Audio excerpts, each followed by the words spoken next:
Hello and welcome to my channel. आज है 26 अप्रैल और 26 अप्रैल के जितने भी मोस्ट इम्पोर्टेंट करंट अफेयर बन सकते हैं जो आपके एग्जाम पॉइंट ऑफ व्यू से बेहद महत्वपूर्ण है, आज इसके बारे में हम लोग डिस्कशन करेंगे। साथ ही साथ इस क्वेश्चन से रिलेटेड जो भी इम्पोर्टेंट फैक्ट होंगे ये भी मैं आप लोग को बताऊंगी। आज इस करंट अफेयर की जो थीम है वो है सिलेक्शन का डोज। मीन्स अगर आप सेलेक्ट होना चाहते हैं तो करंट अफेयर के साथ ज़रूर जुड़े और करंट अफेयर की तैयारी अच्छे से करें। ये एक ऐसा पोर्शन है जहाँ से आपको 25 to 30 क्वेश्चन आराम से सॉल्व हो जाएंगे। और आज इस करंट अफेयर की सीरीज को स्टार्ट करने से पहले कुछ इम्पोर्टेंट बातें हैं जो आप अपने जीवन में ज़रूर उतारें और आगे बढ़ें।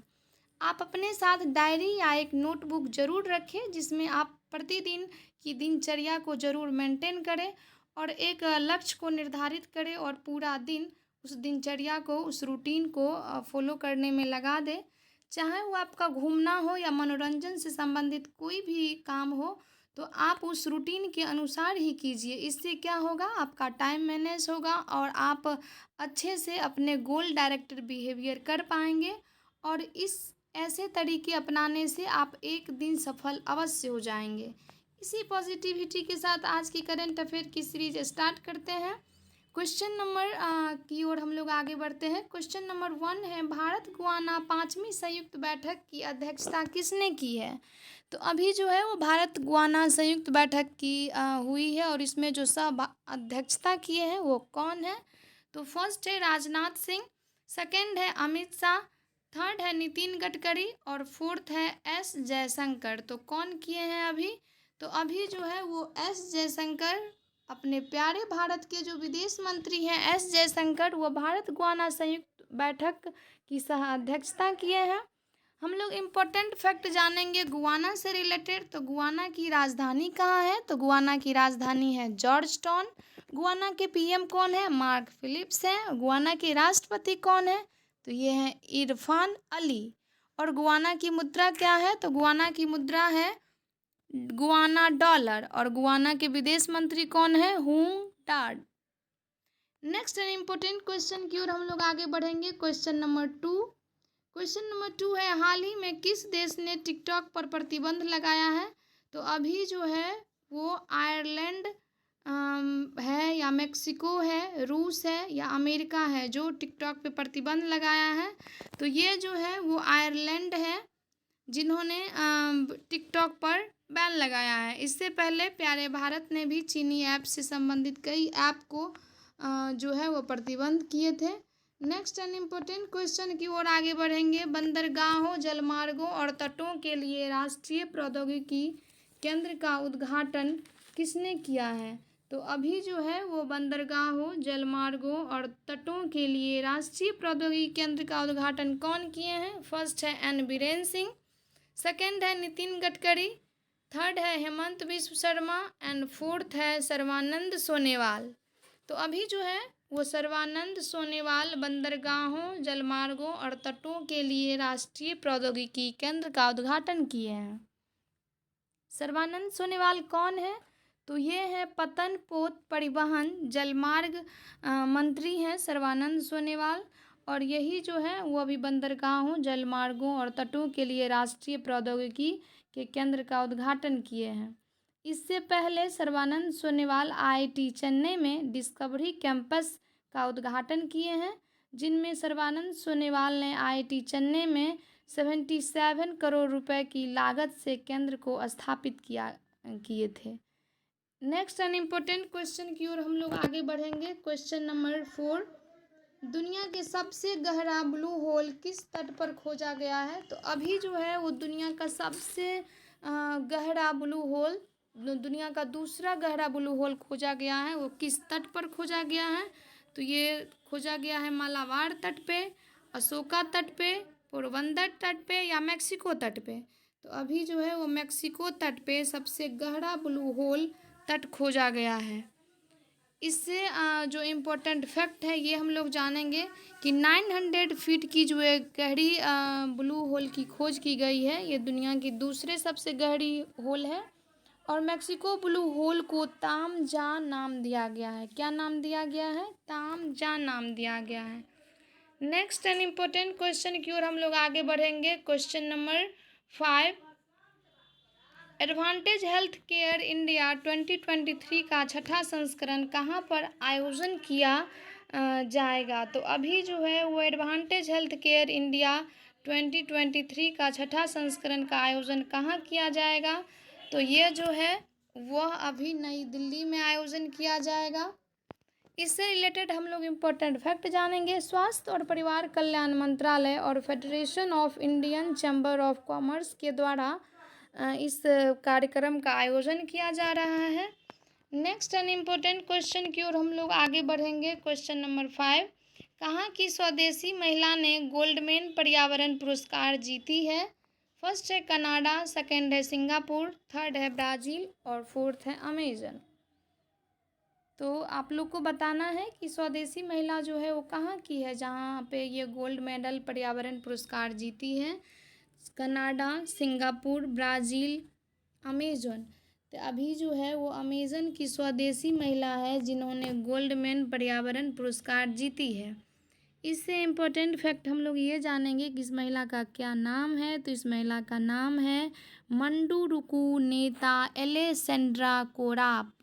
क्या नाम है? मंडुरुकु नेता एलेसेंड्रा कोराप को यह गोल्ड मेडल पुरस्कार मिला है और जो पर्यावरण से संबंधित है, पर्यावरण में योगदान देने के लिए यह गोल्डमैन पुरस्कार दिया जाता है।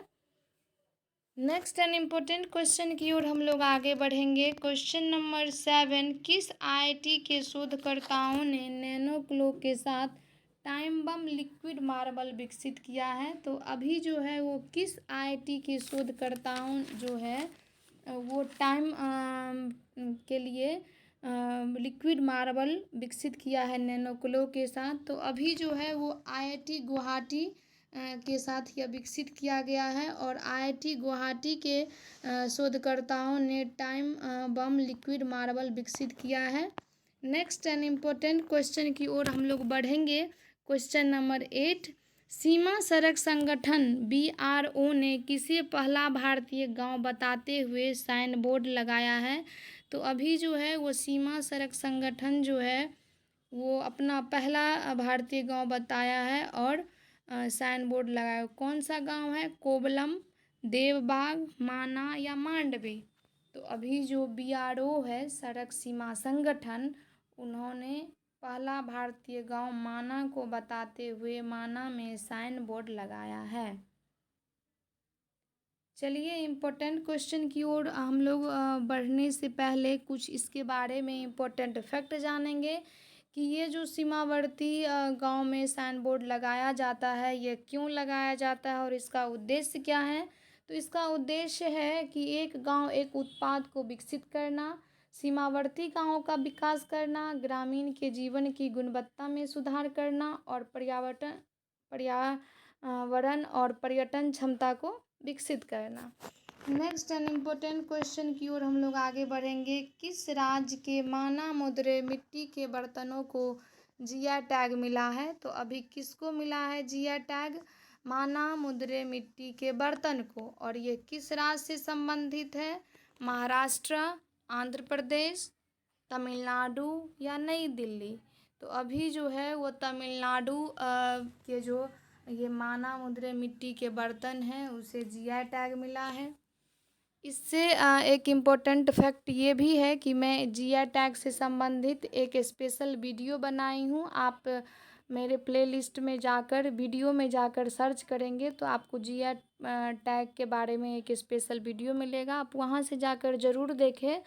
उसमें बहुत सारे जितने भी अभी तक के GI टैग मिले हैं उसका एक सेपरेट वीडियो है, उसे आप देखेंगे तो आपको एग्ज़ाम में बहुत मदद मिलेगी।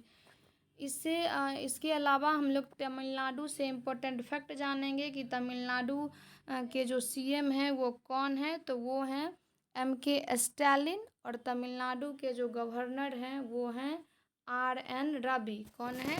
RN Ravi. Next an important question की ओर हम लोग आगे बढ़ेंगे। किसने प्रतिष्ठित India gem and jewellery award जीता है? तो अभी जो है वो किसने प्रतिष्ठित जेम एंड ज्वेलरी अवार्ड जीता है? फर्स्ट है तनिष्क, सेकंड है सौंदर्य डायमंड, थर्ड है ग्रीन लैब डायमंड और फोर्थ है कोहिनूर। तो अभी किसने प्रतिष्ठित इंडिया जैम एंड ज्वेलरी पुरस्कार जीता है? तो अभी ग्रीन लैब डायमंड जो है वो प्रतिष्ठित इंडिया जैम एंड ज्वेलरी पुरस्कार जीता है। नेक्स्ट एंड इम्पोर्टेंट क्वेश्चन की ओर हम लोग आगे बढ़ेंगे। क्वेश्चन नंबर है 11। आज टोटल 15 क्वेश्चन हैं जो मोस्ट इम्पोर्टेंट क्वेश्चन है, जहाँ से हम लोग पेपर या सोर्स से कलेक्ट करते हैं, जो आपके सभी एग्ज़ाम के लिए बेहद महत्वपूर्ण है। नेक्स्ट एंड इम्पोर्टेंट क्वेश्चन की ओर हम लोग आगे बढ़ेंगे। क्वेश्चन नंबर 11 है, किस भारतीय अमेरिकी को न्यूयॉर्क के नस्लीय न्याय बोर्ड में सदस्य के रूप में नियुक्त किया गया है? किसको किया गया है? न्यूयॉर्क के नस्लीय न्याय बोर्ड में सदस्य के रूप में नियुक्त किसको किया गया है? तो ये अंजुला राठी, जो बाइडेन, उदय तंबर और अंजेला मार्केल। तो ये कौन है अभी जिसको न्यूयॉर्क में नस्लीय न्याय बोर्ड के सदस्य के रूप में नियुक्त किया गया है? तो वो है उदय तंबर। कौन है? उदय तंबर। नेक्स्ट एंड इम्पोर्टेंट क्वेश्चन की हम लोग आगे बढ़ेंगे। नेक्स्ट क्वेश्चन है क्वेश्चन नंबर 12। कोप इंडिया 2023 का छठा संस्करण अभ्यास कहाँ संपन्न हुआ है? तो अभी जो है वो कोप इंडिया 2023 का छठा जो संस्करण है वो अभी हाल ही में हुआ है। तो आप लोग को बताना है कि ये कहाँ पे संपन्न हुआ है। नई दिल्ली, लखनऊ, महाराष्ट्र या कलाईकुंडा। तो अभी जो है वो कोप इंडिया 2023 का छठा संस्करण जो है वो कलाईकुंडा में संपन्न हुआ है। कलाईकुंडा जो है वो पानागढ़ और आगरा के वायु स्टेशनों में आयोजित किया गया है। यह भारतीय वायुसेना और संयुक्त राज्य वायुसेना के बीच एक वायु अभ्यास है, जिसे हम कोप इंडिया कहते हैं। और इसका जो छठा संस्करण है वो जो है वो कलाईकुंडा में हुआ है। कहाँ हुआ है? कलाईकुंडा में हुआ है कोप इंडिया का छठा संस्करण। नेक्स्ट एंड इम्पोर्टेंट क्वेश्चन की ओर बढ़ेंगे हम लोग। Question number 13। क्वेश्चन नंबर 13 है, G20 किस बैठक के साथ इंडिया में डीटेक एक्सपो का आयोजन किया है? तो अभी जो है वो G20 जो है वो किस बैठक के साथ इंडिया में डीटेक एक्सपो का आयोजन किया है? वित्त मंत्री के साथ, खेल मंत्री के बैठक के साथ, स्वास्थ्य मंत्री के साथ या जल मंत्री के साथ? तो अभी जो है वो G20 के जो G20 जो है वह किस मंत्री के बैठक के साथ में डीटेक एक्सपो का आयोजन किए हैं? तो ये स्वास्थ्य मंत्री के बैठक के साथ इंडिया में डीटेक एक्सपो का आयोजन किया जाएगा। नेक्स्ट एंड इम्पोर्टेंट क्वेश्चन की ओर हम लोग आगे बढ़ेंगे। Question number 14। विश्व बैंक को लॉजिस्टिक प्रदर्शन में भारत का स्थान क्या है? अभी जो है वो वर्ल्ड बैंक का लॉजिस्टिक प्रदर्शन में रैंक जारी किया गया है। उसमें जो अपने प्यारा भारत का रैंक है वो कितना है? तो वो जो स्थान है वो है 38 रैंक पे अपना प्यारा भारत है, जो लॉजिस्टिक प्रदर्शन में भारत को स्थान प्राप्त किया है। नेक्स्ट एंड इम्पोर्टेंट क्वेश्चन की ओर हम लोग आगे बढ़ेंगे। Question number 15। विश्व मलेरिया दिवस कब मनाया गया है? ये बहुत वेरी इम्पोर्टेंट क्वेश्चन है। विश्व मलेरिया दिवस जो है वो कब मनाया गया है? 22 अप्रैल को, 20 अप्रैल को, 24 अप्रैल को और 25 अप्रैल को। तो यह जो अभी विश्व मलेरिया दिवस है ये 25 अप्रैल को मनाया गया है। और इसकी जो थीम है विश्व मलेरिया दिवस की, यह है time to deliver zero malaria, invest, innovate, implement. क्या है विश्व मलेरिया दिवस की थीम? Time to deliver zero malaria, invest, innovate, implement. क्या है?